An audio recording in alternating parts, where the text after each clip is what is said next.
everybody, welcome to your first lesson of Quick English. Today I'm going to show you how to introduce yourself. Let's start. First of all, I'm going to give you some important points you need to talk about when you're talking about yourself. These points are your name, then your age. After this, you can tell about where you came from. And then you could talk about your likes and dislikes. Let's see how it works. Your name. The first thing you need to do is give the other person your name. And for doing this, I'm going to show you a short formula, which is the following one. First of all, we need a subject. This subject in this case is I. Then you need the verb to be, which in this case is am. I am. After this, you're gonna tell your name. I am Daniela. And that's it. That's how you tell your name to someone else. There are different kinds of subjects, which are the following ones. I, he, she, it, they, you, and we. In this case, we are using I. I is using to talk about yourself. The other subject meaning will be appear here. Now let's move on with the verb to be. There are different kinds of verb to be. We have am, is, and are. In this case, we're gonna use am because it's the one who matches with I. And finally, your name. Your age. To talk about your age, we're gonna follow the last formula, which is pretty easy. First of all, we need the subject, which is the same, I. After this, we need the verb to be, am, I am. Then we need the number. In this case, I'm 21, so I'm gonna use this number. I am 21. After this, we need the following words, years old. And that's it. I am 21 years old. That's how you tell someone else your age. Where you came from. In this case, we're gonna use the same formula that we used the last past examples. We need our subject, the verb to be, and the predicate. In this case, we're gonna change the predicate.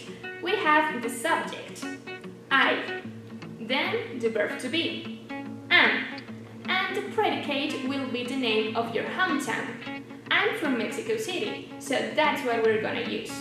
I am from Mexico City. And that's how you say where you came from. Your likes and dislikes. We're almost finished. This is the last point. To talk about your likes, we're gonna change the whole formula. For this formula, we're gonna need the subject, which is I. Then we're gonna use the verb like or dislike. I like or I dislike. After this, we need a verb that finishes with ing. And then the complement. Let's see. I like playing football. Can you see? It's pretty easy. And that's it. Those were the most important points to introduce yourself. Let's practice with the following example. Oh, hey! Hey! I'm Daniela. Nice to meet you, Daniela. I'm Daniel. Oh, that's great. I'm 21 years old. What about you? Really? Yeah. I'm 22. Oh, cool. I'm from Mexico City. Wow, I'm from Monterrey. Oh, that's cool. Yes. And I don't know, tell me what do you like to do or something? Well, I like to play soccer. You know, Monterrey is so popular. I like to eat. I like to listen to music. I like to go to parties with my friends. That's cool. And you? I don't play any sport because I'm not good at it, but I like going to concerts and listening to music. Really? Yeah. What kind of music do you listen? I prefer rock or, I don't know, sometimes indie. What about you? The same. Oh, that's cool. We should be friends. Yeah. Great. Can you see? It was so easy. Now we're gonna watch a short reportage that will give us the introduction to the next lesson. Oh, hi! Did you know the history about this film? No? Well, we are in this car, specific at the Simon Bolivar University Library. Wow, this is an interesting place. Because in 1848, the General Jose Joaquin lives here at his government. So, do you want to know this place? Come with me.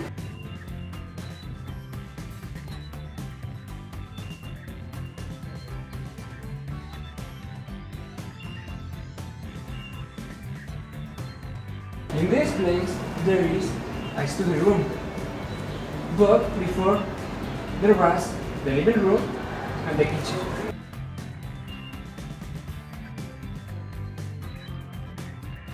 There is the newspaper library. But in 1848, there was the mirror room. Come on, let's go.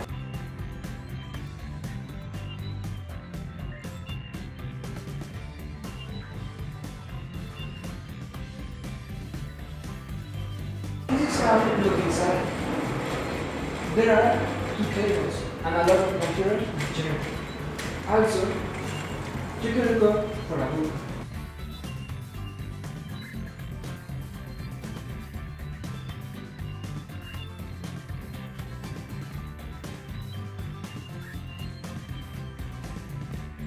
Finally, there is the general parking room. But now, there is the cinema library room. It's so comfortable. Come on.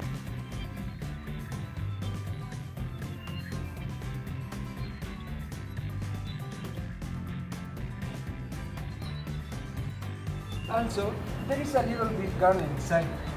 If you have a penny, you can throw it to the fountain to make your dreams true.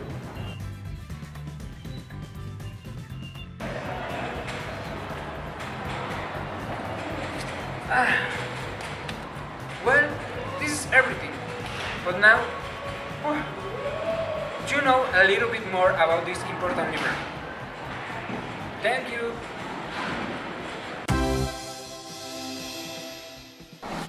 As we could see, the reportage was about describing places. And for doing this, I'm going to show you a little bit short formula that is used in the video. Let's start. There is and there are. These 2 sentences are used to describe places, to say that something is in that place. So, let's see how it works.